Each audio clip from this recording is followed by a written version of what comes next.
Yeah, it's kind of connecting. Just bear with us. Yeah, Okay. we're live. We are actually live, I believe. Awesome. Hello, everyone who's watching. There's a delay on the action. If you've got it open, there's a bit connecting. Yeah, Yeah. yeah, we're live. We are actually live, I believe. Awesome. Hello, everyone who's watching. Hi, everyone. Yeah, can hear myself back. You've got it open. If you've got it open, you better mute it, actually. We are actually live, I believe. Awesome. Hello, everyone. Yeah, it's not me. Hi, everyone. What? If you've got it open, you better mute it, actually. Weird. That is quite bizarre, isn't it? Does somebody have it Yeah, it's not open? me. Hi, everyone. I don't have it, no. You might just have to mute that tab on If you've got it open, you Maybe better let's see. How do I turn that off? Weird. That is quite bizarre, isn't it? Does somebody have it open? All right. I think we're okay now, yeah? Yeah, you just have to make sure it's muted if you got it open, or we start to get some really strange, like, looping happening, but that's better. That'd be a great question and answer, wouldn't it? Completely unintelligible. Yeah. All right. Hello, everyone. So let's try and make this like we know what we're doing. So I'm Bryan Waters from the QTube. Nice to be with you.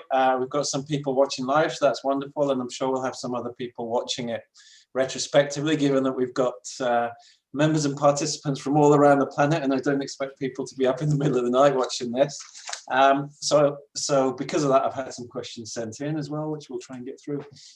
I can see a few people participating in the live chat, so that's wonderful. Hello, everyone. I can't actually write to you and speak at the same time, but hello. So anyway, to introduce our participants here, we have Jack Hughes from Northern Film Orchestra. Hello. Hi, everyone. That's Jack. And we have Tristan Noon, one of our judging panel. Hi, Tristan. Hi. All right, good. So I don't know where to start, really. I guess we should just dive straight into questions. So I'll be keeping an eye on the chat, and if you guys can keep an eye as well in case I miss something. But I do have a collection of questions here that have come in over the last few days.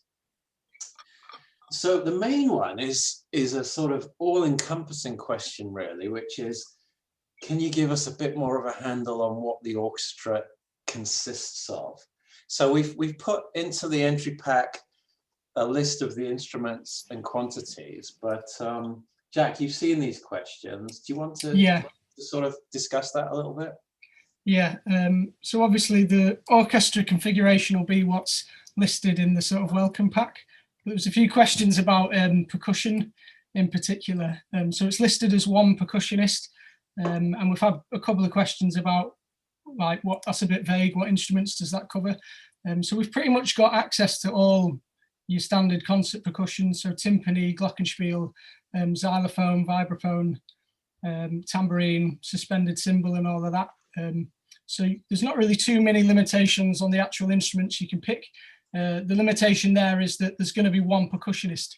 So if you're the winner and you came to us saying, you know, you need timpani, you need snare, suspended cymbal, and vibraphone, then that's fine. But obviously they can't all be happening at the same time because there's just one percussionist there on the day to actually do it. So that's the main thing you just got to think about, really, is that you can use as much percussion as you want, within reason, I guess. I mean, don't go too overboard, and then we've got to hire in like half a drum shop. But yeah, there's only going to be one musician there to actually play it. So just bear that in mind when you're writing, and maybe try and spread, if you are going to use more than one, try and spread it throughout the scene. So it's not all happening at once, and then you might have like one instrument near the beginning and then save others, your more louder ones, for like the climax. So I hope that kind of answers that about the percussion for you. So essentially the orchestra will perform the piece in one pass, right? I mean, we're not going to be doing any sort of multi-tracking, you know, sort of overdubbing, right? Yeah, I mean, that'd be the best way to do it. But I mean, it won't necessarily be in one pass, but there won't be. We'll try and minimize any overdubbing if we can help it. But obviously we might do things like break the scene into three and be like, you know, do a couple of passes of the whole thing, see how that feels, and then conductor might advise, well, let's just do the beginning first, get that nailed, and then move on to like the middle and then the end. What about if the composer wanted to send in a kind of backing track, if you know what I mean, with some instruments that are not in the orchestra? And would the orchestra then be able to play with that so you get the extra stuff, or would that not really work?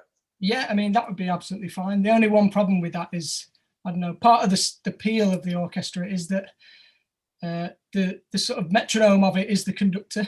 Yeah. So if you're trying to line things up with stuff that's already made, you sort of limit in what the orchestra can do in terms of their expression. Yeah. My advice there would be to do it anyway, send it us, and then we can sort of have it there for reference. But I'd recommend recording the orchestra without it, and then adding anything electronic sort of back over once you've got the orchestra. Then, if you don't know, so let's say, because then you're gonna have a more natural sound anyway. But it's also it shouldn't be too much difficult. You know, if you've done some MIDI tracks that you want to use as a backing track, it's easy enough to edit them to what the orchestra has done, and then you're not going to lose any of your ideas. Okay.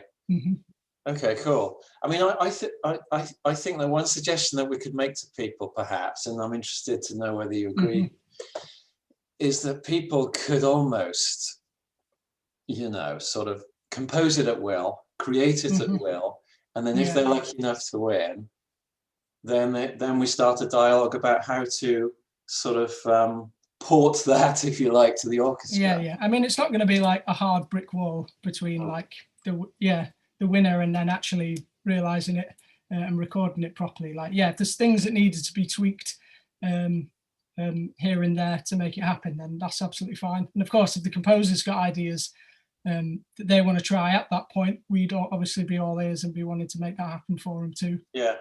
I mean, I think it's an important point, perhaps, that for the winner, there's very much going to be a dialogue, with you guys. Yeah. It's so it'll be very hands-on between the two of us, sort of working out exactly what you want and the best way to carry your score across into the live recording. Tristan, I want to bring you in. I feel bad that you're sitting there. That's all right. I mean, I was just going to make a small comment and say I think it's probably a good idea, like you both have said, just to sort of, not think too much about the orchestra as you're writing it and not get bogged down by it. But I think it is important at the same time to sort of have it there in the back of your mind what you're writing for, because otherwise what you're going to have is sort of a common technique that composers use nowadays where they're trying to make the samples sound as good as possible, which means layering a million things over each other, making things sound absolutely massive and monumental, like you've got a million string sections piled over the top of each other. But you are sort of thinking about the end goal, which is getting it recorded live. And I think it'd be a shame to sort of double it up with the samples and do it sort of the John Powell method, which is just have the orchestra and no orchestral samples over it. So if you could sort of keep it idiomatic to the instruments, I think that would work well, and that would just come across in the samples straight away, I think. And I mean, the way I think about it is probably ridiculously simple.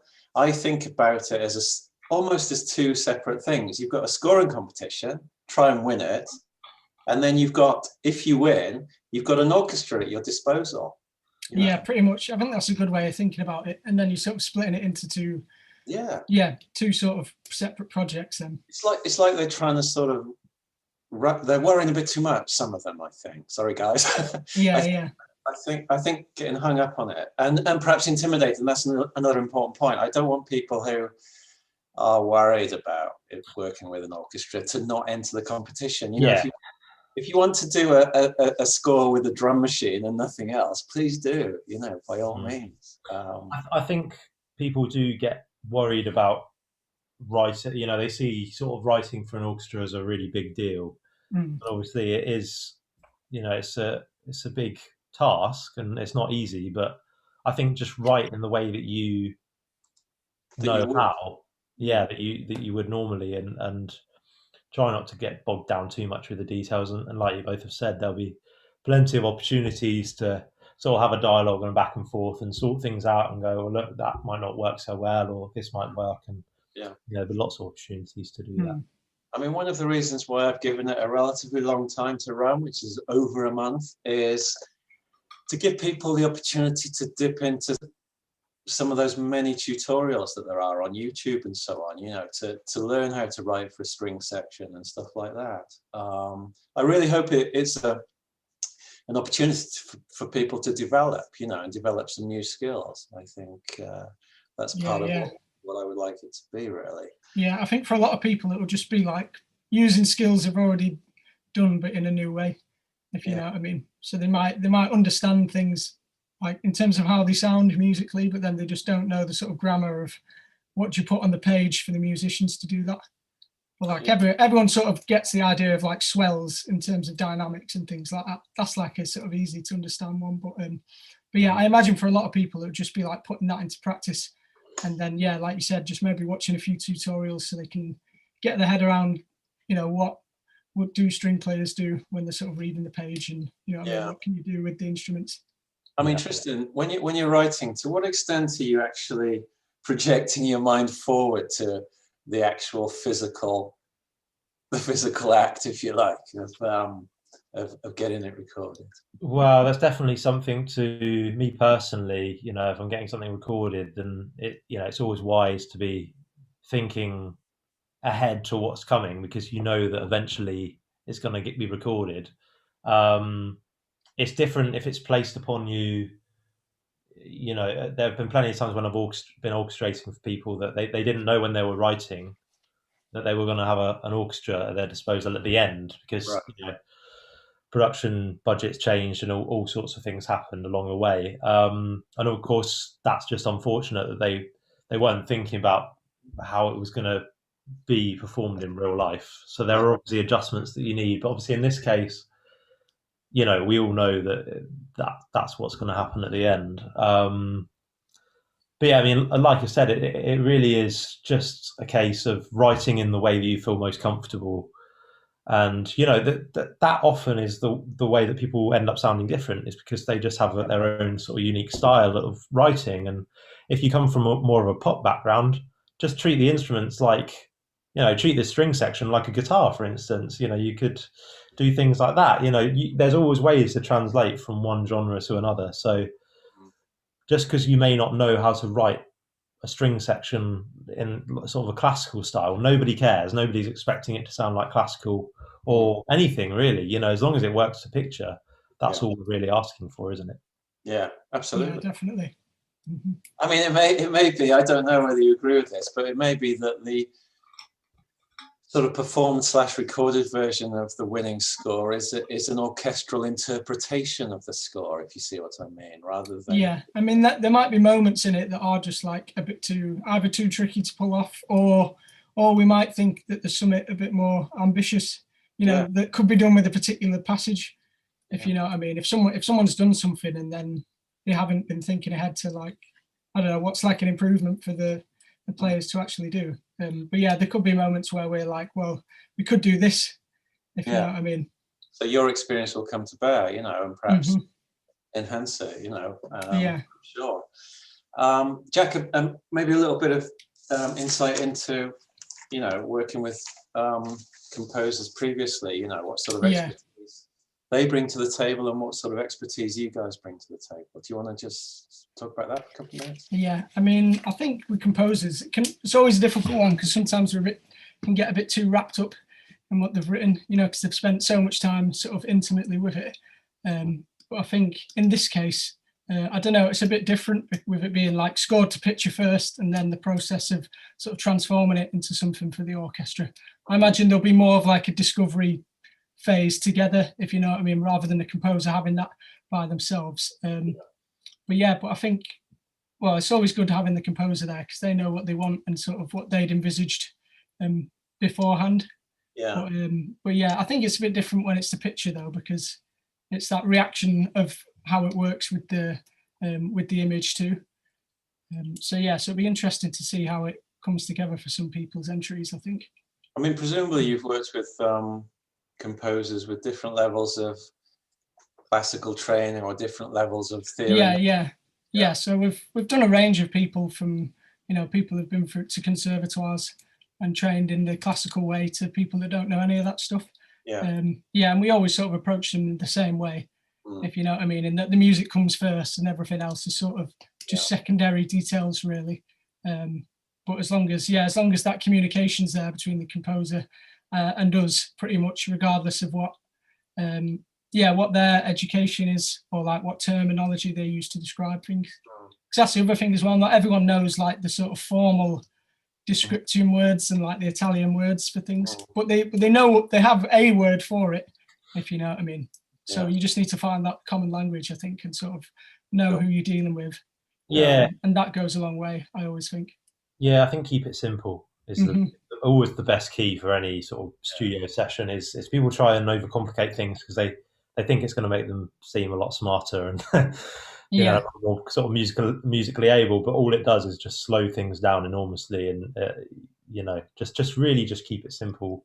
Not necessarily with the writing, just sort of, you know, if the way you're notating it, or with description words, don't sort of get bogged down with those sorts of things. And also, one thing I was going to say is, don't be afraid to, you know, don't be afraid of silence, because a lot of the time in these sorts of short films, I see it all the time with people just scoring it wall to wall completely, even over bits that don't necessarily need any music. So, you know, if parts of it need to be silent and then the music comes back in and fades out, then I think I don't know how you guys feel, but I mean, I think that's all part of working with the scene, isn't it? Exactly. Again, and just like giving it room to breathe. There's some nice moments in terms of like before the chase sequence starts, where there's like the action sort of going up and down, and there's bits where it sort of lulls back down again before it all kicks off.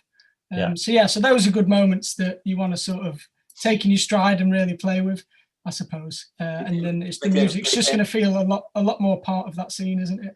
I mean, I imagine that, you know, judicious use of silence is all part of the armory, really, isn't it? Yeah, 100%. It's really important to sort of nail that and really make use of the dynamics of the orchestra. You know, loud and soft you can do so much with just one chord, just varying the dynamics and the swell of the chord. So, you know, it comes back to that thing of don't overthink it too much. And keep it simple. So, Tristan, you mentioned about notating. I mean, another point really is about, we're not necessarily, Jack, am I right in saying that we're not necessarily expecting the winner to present us with an actual written score? We're not expecting that. No, so that's not one of the entry requirements. I mean, of course, if someone's gone for the effort to do it, then it's going to be a nice little bonus. But no, it's just the your audio sync to picture basically is what we're expecting you to deliver, and what we're going to be looking at. Would you expect closely? I mean, would you like the MIDI files? Does that help you or anything? I don't think MIDI files, they won't be useful unless it was the winner, and then we needed him as part of the sort of orchestration process. But I think for the entries, just an audio sort of bounce, audio only mix, and then your finished like film with your score sync to picture. Cool. Will be everything. There is one question about do I need to submit a written score if I win, or will it be useful to you if I do? Can I be sure that my score will be played as intended? So again, that sort of comes back to what we said before. I mean, obviously, if you are the winner and you have the capability to submit a written score, then that's obviously going to be helpful for us.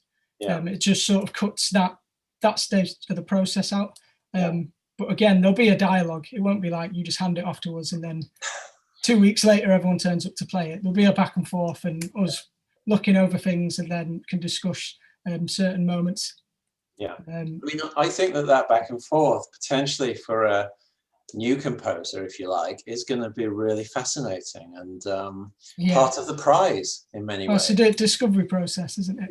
If you've never done this before, it's like just sort of opening the doors and showing you what goes on, I guess, on like a film soundtrack session.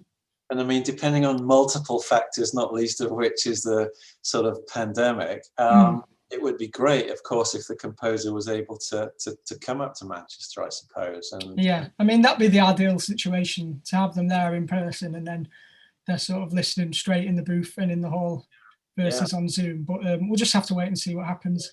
Yeah. Obviously, at the moment, there could be some barriers to that happening, but Sure. we'll see. Yeah. But for you nowadays, I suppose it's relatively normal to work remotely, yeah? Yeah, I mean, we're lucky that all the technology has come on quite a lot for like remote recording and things. But yeah, I mean, you can follow along from your own home pretty much in real time now, and then there's good communication on stage and with the technicians and everything. So yeah, I mean, obviously it'd be best to have them there in person so they can get the most out of the experience. But I think doing it remotely again is like, you know what I mean, it's still going to be good for a lot of people.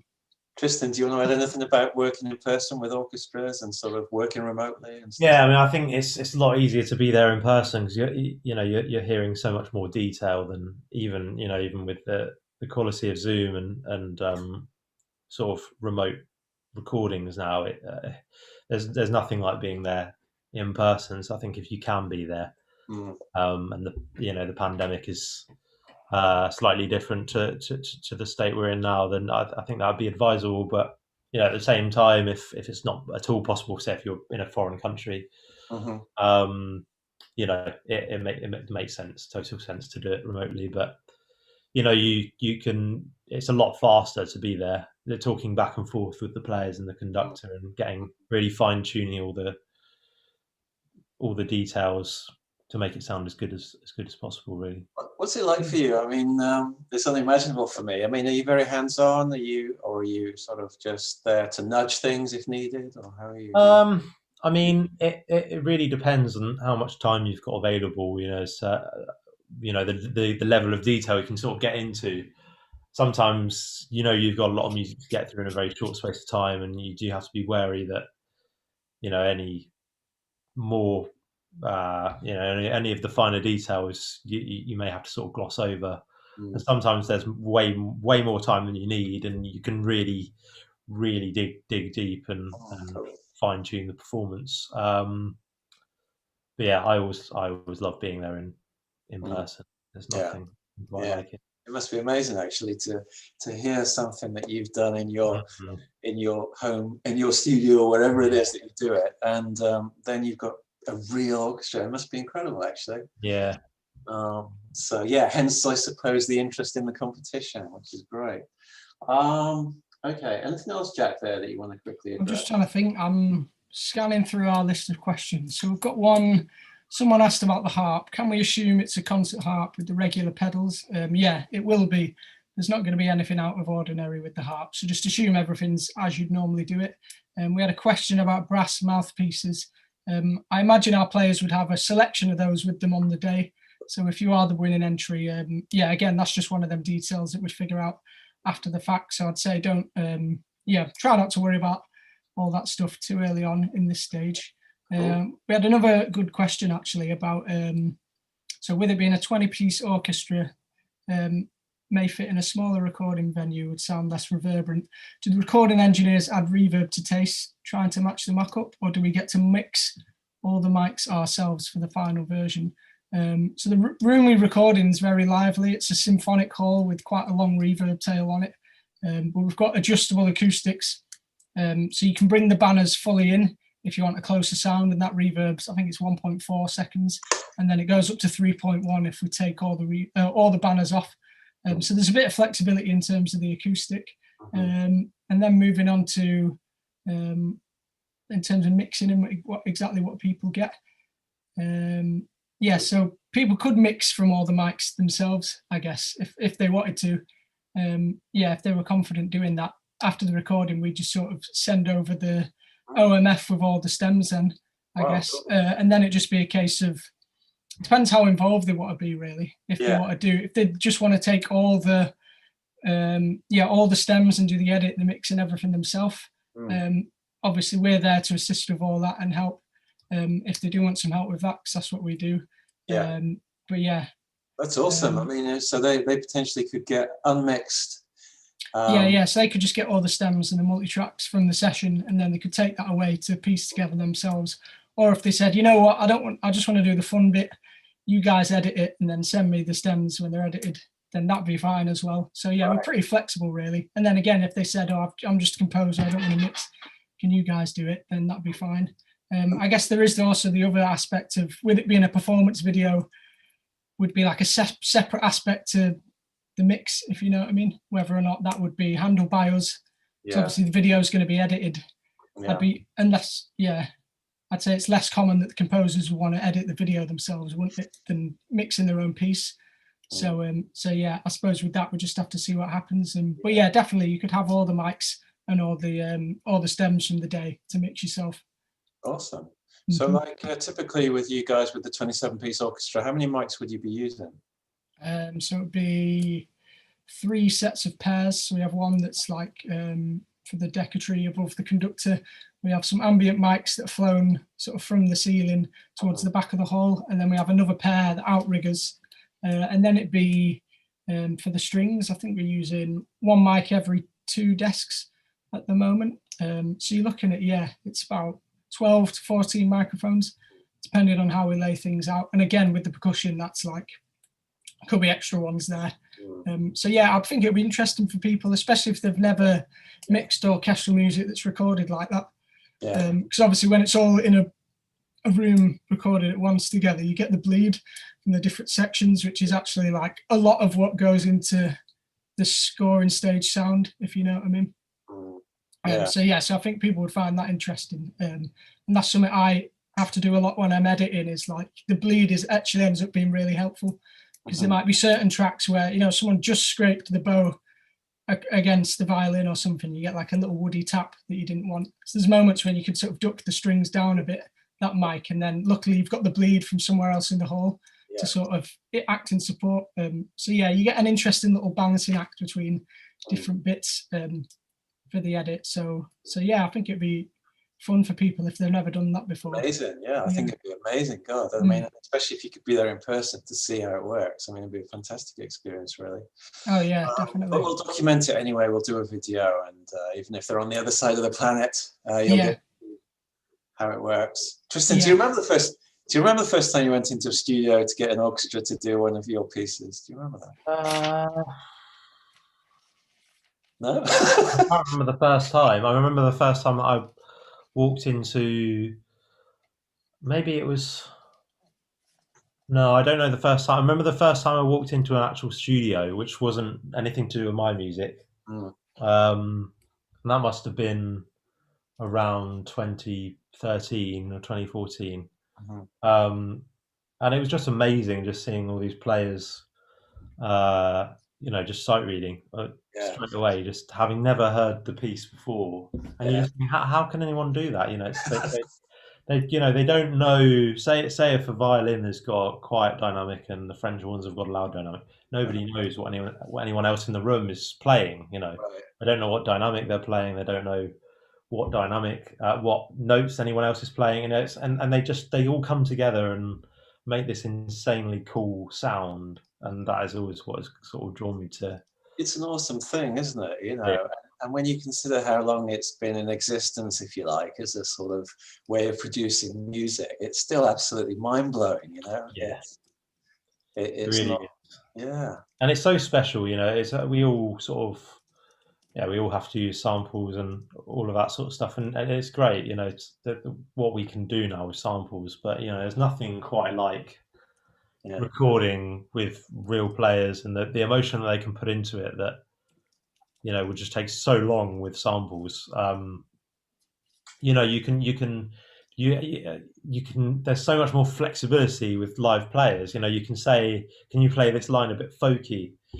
Can you play it very expressively? Can you play it, I don't know, very, very, very short? You know, it's quick as well, isn't it? Because you don't have to touch your mouse or do anything. No. You just say, can you do this? And then they say, oh, what, like this? And then you go, oh, actually it's too much, or oh, that's perfect. Exactly. So yes, that's good. And you get like direct feedback. And then as well, the conductor's sort of on your side as well with all of that, where they'll be bringing their own expertise and ear, and they'll have their own ideas on sort of the best way to present the music too. So I think all those elements combine to make it really fun. Yeah, it's like taking the blueprints for your music and then actually sort of following that through. Then, I mean, I'm buzzing and there's nothing to do with me. Yeah. just kind of, I can imagine the hairs on the back of your neck just standing up when you hear it. You know, orchestra. It must be incredible. So Jack, do you, a question comes to mind, which I'm sure is on the tip of everybody's tongues, is do you want to tell us a little bit more about the musicians and about the conductors that you use and stuff like that? Is there anything that you think would be useful, interesting? Yeah, sure. So I mean, we've got a pretty diverse group. I mean, everyone's from the Royal Northern College of Music in Manchester, which is like our conservatoire music college here up in the north. It's highly regarded sort of worldwide, and it's one of the leading ones in the UK and Europe. So yeah, all our players are the pool that we recruit from are from there, and they've got like a wide sort of range of experience playing in concerts in like more classical and orchestral settings to more modern sort of experimental and contemporary projects. So I think, yeah, that's one of the real sort of good things about the players that we work with, is that they're not like they're not too fixed into one area, if you know what I mean. They're sort of quite open-minded and forward-thinking, which I think you tend to see a bit more now with students that are graduating from conservatoires, is that they seem to have done a better job of exposing them to other areas of music that isn't just the standard like orchestral repertoire. So we're really fortunate to have like a good group that we can rely on, and they always bring something unexpected to the table as well. It's not like they just turn up and play your music. It's like you say, it's an interpretation, and they bring their own like personality to everything. Cool. I think one thing worth mentioning is it shouldn't sound like the mock-up in the sense that, not at all. You know, composers sort of get bogged down with, it doesn't sound like the mock-up. It's like, well, it does, but it doesn't, because you know, it's like an orchestra isn't a robot. You know, it's not a sample. Real players. So they should bring an added edge to your work. So it's important to remember that, and but don't get bogged down by it. You know, just have fun and don't put too much pressure on yourself. I think having fun is the most important part of it. I like a couple of things there in particular. You know, have fun, I think, is absolutely fundamental. And secondly, the idea of what you're producing is a mock-up, and I think that's fundamental. I think there's possibly a risk that people might sometimes think it's got to be the finished article, you know. And when you work, presumably with a real project, you are at home, or in your studio, what you are producing is a mock-up, before you get to the studio, with the orchestra, presumably, I mean, you view it very much as a mock-up, I guess. Is that fair to say, or not? Are you talking to me, Brian, or Jack? Sorry, to you, Tristan. sorry, you'll have to repeat that. I thought you were talking to Jack there. It's just the idea that I think that, you know, this idea of it being a mock-up, I think, is a really good way of thinking about it, because then you don't get too hung up on it. And presumably, do you approach it in that way as well before you go to the studio to work with the orchestra? Yeah, I mean, generally as an orchestrator, people are sending. I think people think that orchestrators get, you know, really high quality mock-ups, and sometimes we do, but it's not necessarily all about that. It's sometimes the demos are really, really fast and not the composer spent no time on it, and that's fine. So I think in this case, just think about the musical ideas rather than the mock-up. You know, don't spend a million hours trying to get the mock-up. Think, when I'm judging, I'm going to be listening to how the music sounds, even if the mock-up isn't quite there. Because I think it's important to judge on musical ideas rather than a mock-up, which is going to be replaced anyway. So I think that's quite an important thing to. I mean, we're not really judging production skills or sort of mixing skills. Exactly. Yeah. Although, of course, it helps to make a good impression. Yes, absolutely. It's one of them where it's like if you do have those things, then it's just a nice little bonus, isn't it? Mainly, it's going to be the musical ideas first and foremost. Yeah. There's a couple of questions here which I can answer. Oh yeah. Can I submit multiple entries to the competition? Yes, you can. You can submit as many as you like. I might regret saying that, but yes, you can submit as many variations as you like. So enjoy, knock yourself out. Yeah. About getting feedback on your scores, even if you're not a winner. Well, that's a tricky one, because obviously our judging panel's time is precious. So I certainly can't make any promises on their behalf. It may be that we, one of the things I'm considering for the QTube is offering a feedback sort of facility or service. It may be that we can do something on a charged basis. I don't know, where perhaps, we have some composers who are willing to give feedback for a fee. I don't really know. But at the moment, regarding score relief, it will only be the 5 winners really that get feedback, I think. So it's another incentive to try and win. Let's turn it into positive. Yeah, so I think that's it on that sort of pre-broadcast list that we got. Yeah, Jack, have I missed anything? Yeah, I mean, I think we've covered most of the main questions. Are there any questions in the live chat there at all? It looks like there's loads. Let's pull it up. Oh my God. Okay. Do you have advice regarding the mix using VST? From Nicholas de Klerk. Hi, Nicholas. Yeah. I mean, I think in terms of mixing, the only advice I'd say is to be sort of get a nice balance with the sound design. Is the only guidance I'd say. I think everything else is down to taste. I mean, really, but yeah. Yeah.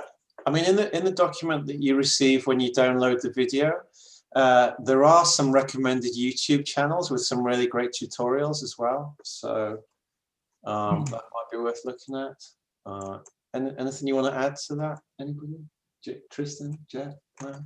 Yeah, I think just use the volume of the sound effects sort of as a reference and balance it to that. Yeah. So like the loudest sound effect should be like, that's as loud as, what I mean? Your music should match that at its loudest point. You don't want either one drowning them out kind of thing. Yeah. But that's why it's important to submit an audio only version of your piece as well, because that sort of can compensate for any moments like that, because then we can still, we can still digest your music and the sound effects won't be there to cover it. We've got a few questions about percussion. I hope that we've answered them really, but I'll just read them out anyway. Andre Van Haren. Hi, Andre. Is it okay to use more percussion in the same time in the DAW bounce? Anything you want to say?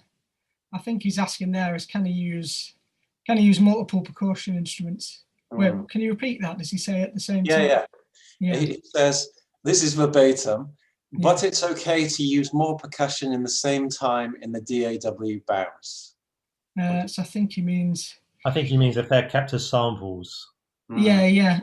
I'm going to say, that's okay. But obviously it's when it comes to actually recording it, we're only going to have one percussionist. So there's going to have to be some tweaks done somewhere along the line. But yeah, I'd say in terms of percussion, once it's in your DAW, you just stick to, making the best music you can for the scene. Yeah. Really. And then if you're already thinking ahead to one percussionist, then that's a bonus for us. But if not. Okay. Mm-hmm. Cool, thank you. Another one about percussion, but we possibly already covered it. Frank Fernandez. Hi, Frank. Read that you have one percussionist. What does he have at his disposal? It's going to make him or her play timpani and cymbals at the same time, but wondering if it's just untuned or also tinned. Thanks. So yeah, as I said earlier, we pretty much have access to all your concert percussion. So yeah, you could do timps and suspended cymbals at the same time, but obviously it just have to be written in a way that's physically possible. But yeah, I mean, of the two things you were going to play at the same time, that's probably the two easier ones. I'll come up, Jack, and play a bit of percussion. Well, yeah. I mean, it depends what the cymbal's doing. If it's just one hit, then I can do that. Get some guy off the street to do that for us. Yeah. But, no worries. I'll be the cymbal man. I can be there for triangle. Oh, nice. Okay, one from Mike Carroll. Carol. Hi, Mike. My question, if it doesn't get answered by the time you get to this, how would you want to handle scoring and transcription? ? MIDI files, an initial written score that you would adapt, or what? I think we've answered that really. I think we touched on that before, didn't we? Yeah. Oh, here's a good one. It says Tristan. So over to you, Tristan. from Chris Malley. Tristan, I'm sorry to put this on you, Tristan. Oh God. I will help you out if needed. Can you expand on the sort of things the judges will be looking for? I think we've discussed it to some extent. Do you want to just summarize what we've said? I mean, I think the main thing to focus on is just musicality. So, you know, sort of unique chord progressions and rhythms and any sort of style that's different. I think we want it to be stand out. You know, we want you to write in the way that you feel comfortable, but you know, just try and do something a bit different. I think we all know from watching that scene how most people will try and tackle that. Yeah. So I think try and sort of step outside of that box, and I think there will be people who really do something different with the orchestra, or however they're going to choose to score it. I think the key is to just do something a bit different. Yeah, and give it that sort of personality and flair as well, as I think a big one. And it's obviously got to sort of work with the picture. Work with the picture, of course. Yes, that is obviously the main aim behind the whole thing. And don't be afraid of those silences, as we've said already. You know? Yeah, that is a key thing. There are going to be people that, you know, choose to score the whole thing, and maybe that's what will work. We won't know until we hear it and see it together. But do what you think. You know, don't try and second guess what we're going to do, and just do what you think is right. At the end of the day, just go on your gut feeling.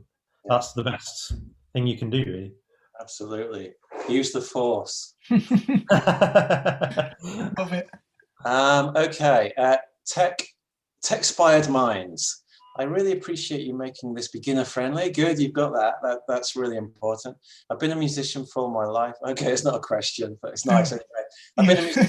I've been a musician for all my life. I don't know how long that is, but only started writing for orchestra about half a year ago. So this is perfect for you. You know, this is what I want. You know, I want people to really grasp this opportunity, and that, you know, people who haven't had this opportunity before, it's you know, fantastic. Okay, hang on a sec. Let me find the question.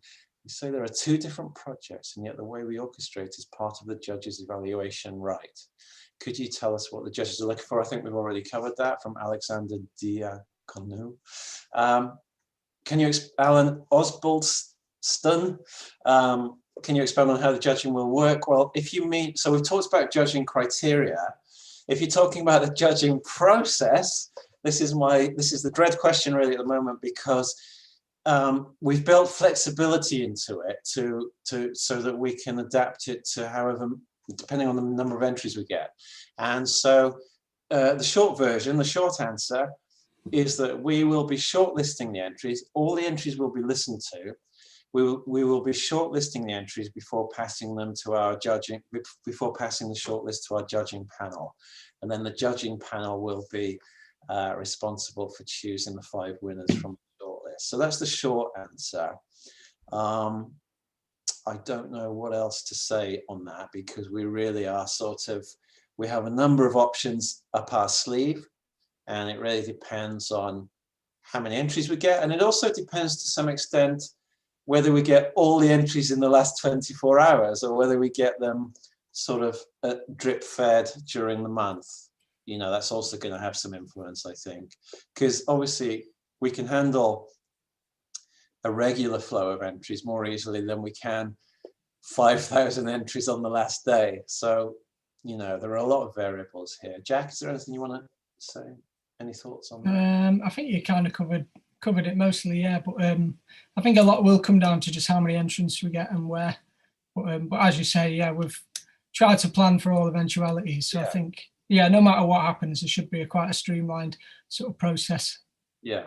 And I mean, we've given ourselves a month basically from the closing date of the contest to the orchestra doing its thing, really. So that should give us enough time, and obviously time then to correspond and communicate with the winner to make sure that the orchestra does, you know, to make sure that it works. And one thing we're going to do actually, which I haven't told anyone except for you guys, is that we're not going to announce the winner until we actually stream the performance by the orchestra. So it's hopefully going to be quite exciting. Nobody will know who the winner is except for the winner themselves. until we broadcast that on YouTube. So that should be pretty exciting. But obviously we will contact the winner because we want to give them the opportunity to be involved in the orchestral process. Okay, somebody's happy that we mentioned silence. This is good. Maybe we should have a minute silence. Would we need to mix and master the mix for our submission? Well, we've kind of discussed that. It's not really critical. We're not expecting production or mixing or mastering expertise. This is a composing competition. Or is it just a raw bounce? I'm not really sure what a raw bounce is. Yeah, I mean, you can mix it and master it as good as you're able to when you submit. Definitely. Yeah, I mean, I'd say you want to present your music as best as you can when it comes to submit. But yeah, as you said, we wouldn't mark you down for a bad mix kind of thing. It's just a bonus for us if it's an amazing piece and it is mixed well. Yeah. Yeah, that's just a bit better for us, really. It's more likely to make an impression, but I mean, we're going to try and not choose someone on the basis of their production skills, really. Is this being recorded? Yes, it is. You'll be able to watch this after the fact. A naive question. I'm a novice. How do the orchestra handle subtle tempo changes between sections? Does everyone play to a click? Well, that's the conductor, I suppose. Yeah, Jack? Yeah, so the conductor is the click, basically. So he's the boss. He'll be sort of guiding the orchestra through the scene, and they'll have done their homework on your piece and gone through it page by page and with the scene, so they know what moments are happening with what, and they know the hit points to make sure that everything's happening when it should be. Okay, cool. Andy Parton, he's a troublemaker. Writing in a DAW, we obviously have the advantage of mixing and not worrying too much about brass drowning out everything else. How does this work in real life? Will it be mixed to balance everything? Jack? Yeah, I mean, the brass can sometimes be a bit loud in that room we record with, but if it is, we'll use some acoustic baffles to separate them a little bit. But generally, we've never found that to be a huge problem. But there should be enough flexibility within the mixing that things won't be too drowned out. It just depends on how loud it's getting, I guess. They can hear examples, can't they, of the room and the orchestra on your SoundCloud, right? Yeah, so if you go to the SoundCloud, there's a few different examples of what the brass sounds like specifically. But the main thing is going to come more down to how loud it's notated, if you know what I mean. Yeah. Like if it's supposed to be a really loud bit, then of course it's going to drown things out. But that'll be part of like our work that we do with the composer to sort of make sure it's realised in the best way for them. Tristan, anything from your experience of working with brass and so on? Yeah, I mean, I was about to say that that's more of an orchestration thing. I wouldn't worry too much about, hopefully it will be notated in such a way that you wouldn't really have to worry about that, even if that means sort of adjusting how it sounds in the mock-up, because a common thing that happens nowadays is that composers whack up the mod wheel, so you get that really brassy, intense sound, but they've got it really low in the mix. Of course, that's physically impossible when everyone's recording in the same room, because the only way to get that brassy sound is to actually play the instrument loudly. So often, if I was working with a composer and they were doing that, I'd say, right, either we need to stem that out and do the brass separately, which we wouldn't be doing in this case. So the only other way to sort of get around it is to say, look, let's sort of adjust the way you've mocked it up, and not be too wedded to the mock-up, to make sure that everything does actually balance in the room. Yeah. Sorry if that was a bit of a long-winded. No, that makes sense. Right. That was awesome, thank you. Okay, there's plenty coming in. I hope you guys haven't got anything else to do. All right, I'll try and get through them quickly, but that's a great answer, thank you. Will the orchestra perform to a projection of the clip? That would be nice, yeah? I mean, we'll definitely we have TVs that are mounted on the stage for the players and the conductor to see. In terms of projection, I mean, problem with that is projector's really loud and we don't have a projector room in our venue. So I'd probably say no would be my answer with that. Okay. Yeah, but obviously we can look at that when it comes to it. But Here's a great. Okay. Here's a great question from Cade Jones. Hi, Cade. I think he's a QTube regular. This is a great question, actually. Is there any chance of a vocalist, female or male? Yeah, I mean, if you've done something with a vocalist, then I'm sure we can make that happen. Yeah. Just depends in what style, I guess. But yeah, if you're talking like you just want a solo singer to do one of your parts, then yeah, that's not a problem. You can certainly, sort that out if you're the winner. Cool. How big is the brass and woodwind section? Well, that's all covered in the document that you receive when you enter the competition. I don't think there's anything to add to that, Jack, is there? No, yeah, everything will be as is written down there. Okay. Noura, is the selected composer, the winner, I guess she means, responsible for providing the score and musicians' parts? We've already discussed that. It's not necessary to provide anything other than your kind of mixed down stereo track, basically. Yeah, Jack? Yeah, I mean, obviously, if you're the winner, we'll speak to you then and be like, okay, yeah, we need to assess like what their skill is. If they are comfortable with notation and orchestration, then they'd be the best person to do that kind of thing. Or if it's pure MIDI, then yeah, we'd need to be like, we need the MIDI tracks, and then we'll work backwards from there, kind of thing. But in terms of entering the competition, then no, it's just your clip and then a separate bounce. This is awesome because now people in the chat are answering other people's questions. Oh, really? You can go turn in for the night then and let them. We can go home, yeah. Anthony White, good man. Thank you, sir. Fabio, yeah, okay. I think his question is for the other people in the chat. Will people who make the shortlist be informed? I don't know yet, sorry. I'll let you know about that. Let's focus on the orchestra stuff. Is it considered bad practice to use an instrument for just one note at one part? Will an oboe player be cross? will an oboe player be cross for turning up to play one or two notes? Yeah, it depends which notes is the question. Yeah.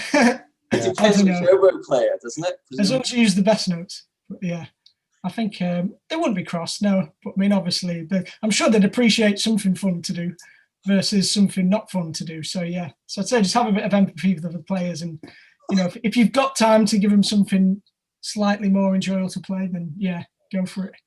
Yeah, I mean, I think if there's a big tutty moment, which is, you know, everyone playing at once, then just have everyone playing. You know, don't bother just leaving out the, you know, it's a bit mad to have everyone playing and then just one player just sitting. Yeah. But if you've got a massive big orchestral moment, then you know, just have everyone playing.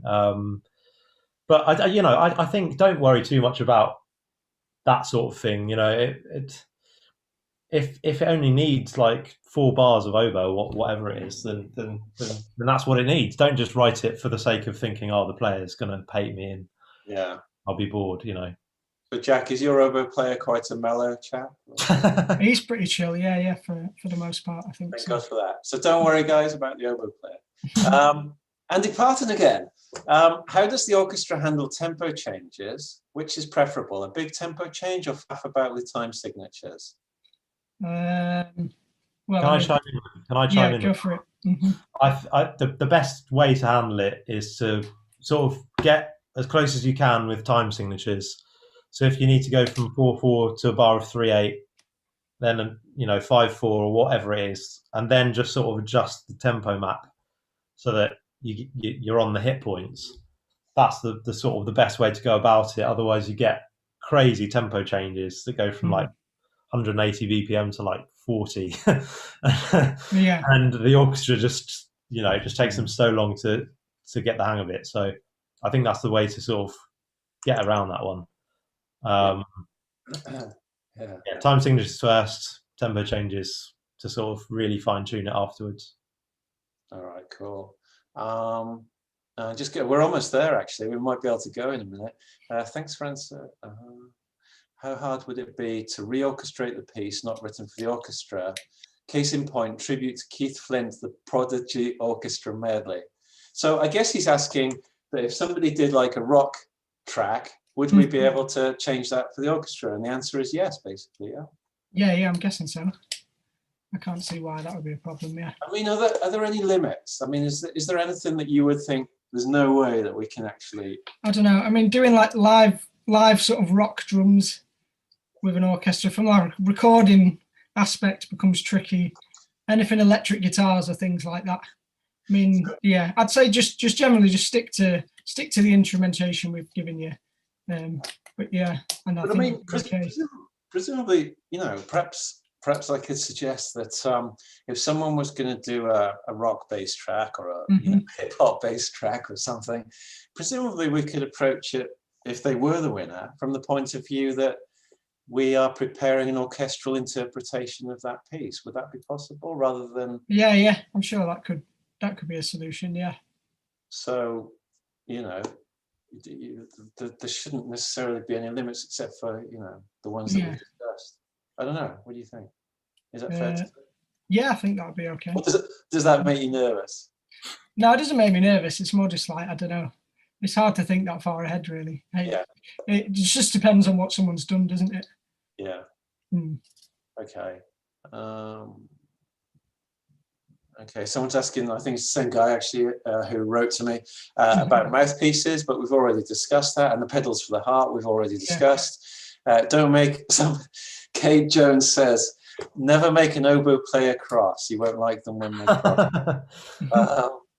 Okay. Oh, Chris Malley, this might be the last question, but you know, you can still send questions to me, and we'll try and field them for you later on. But could we substitute similar instruments, e.g. cor anglais instead of oboe, or bass flute instead of flute?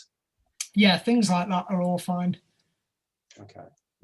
If it's a case of like subbing one for one, then obviously that's easy enough for us to sort out. So I'd say that's okay.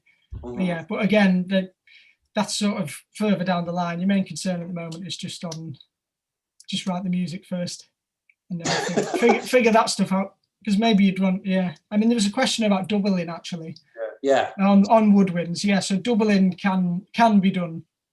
So so again, people just write with that in mind, and if you've got a specific thing you want to do with that knowledge, then you go for it, and then it's our job to make that happen.